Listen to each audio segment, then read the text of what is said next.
ধন্যবাদ জানাচ্ছি যে আপনারা অনেকক্ষণ অপেক্ষা করছেন, আমাদেরকে সবসময় সহযোগিতা করেছেন, কৃতজ্ঞতা জানাই, ধন্যবাদ জানাই।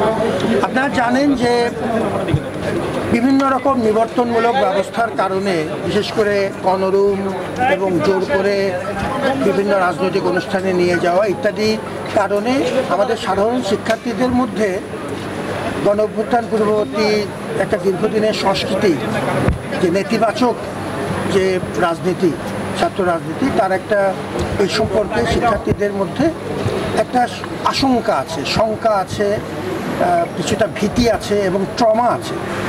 ওই পরিপ্রেক্ষিতে আমরা যেটা এখন চাচ্ছি সেটা হলো আমাদের যে ক্রিয়াশীল ক্যাম্পাসে ক্রিয়াশীল যত ছাত্র সংগঠন আছে, ছোট বড় সব মিলিয়ে প্রায় 23টি সংগঠন, তাদেরকে নিয়ে আমরা একটি ডায়ালগ করছি জরুরি ভিত্তিতে, যে আমরা এই ক্যাম্পাসে অন্তত যদি হল দিয়ে শুরু করতে চাই, হল পর্যায়ে, তারপর সম্ভব হলে ক্যাম্পাস পর্যায়ে আমরা রাজনীতির রূপটা কেমন হওয়া উচিত, শিক্ষার্থী বান্ধব রাজনীতির রূপটা কেমন হওয়া উচিত, এটা আমরা এই আলোচনাটা আমরা শুরু করেছি।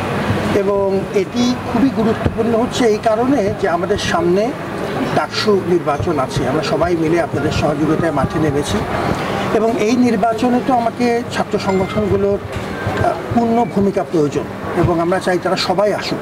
তাহলে সেই ক্ষেত্রে ডাকসুকে কেন্দ্র করে এই নির্বাচন কেন্দ্রিক কর্মকাণ্ডগুলো হল পর্যায়ে বিশেষত কীভাবে হবে এবং এই পর্যায়ে যেহেতু সাধারণ শিক্ষার্থীদের মধ্যে একরকম ভীতি আছে, একরকম দীর্ঘদিনের একটা এই তিক্ত অভিজ্ঞতার কারণে একরকম নেতিবাচক একরকম আবেগ কাজ করছে ছাত্র রাজনীতির প্রতি, আমরা বারবার চাচ্ছি তারা যেন কোনোভাবেই মুখোমুখি না হয়। এবং আমাদের আজকে যে সংগঠনগুলো অংশ নিয়েছে তারা চমৎকার কিছু পরামর্শ দিয়েছে। এই আলোচনা আমাদের জিইয়ে রাখতে হবে, সময় লাগবে, এখনও আলোচনা চলছে, আপনারা প্রায় 3.5 ঘন্টা অপেক্ষা করছেন, আপনার সম্মানার্থে আমি একটু আপডেট দিলাম।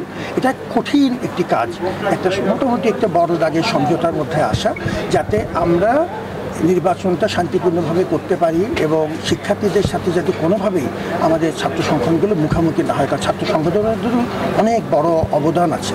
সুতরাং আমরা চেষ্টা করব যে কোনোভাবেই যেন আমরা নিবর্তনমূলক ব্যবস্থায় ফেরত না যাই এবং আমরা যেন এই নির্বাচনটা শান্তিপূর্ণভাবে সবাইকে সাথে নিয়ে করতে পারি। ভালো থাকুন, আপনাদেরকে আমরা নির্দিষ্ট সময়ে আবার আপডেট জানাবো। আসসালামু আলাইকুম।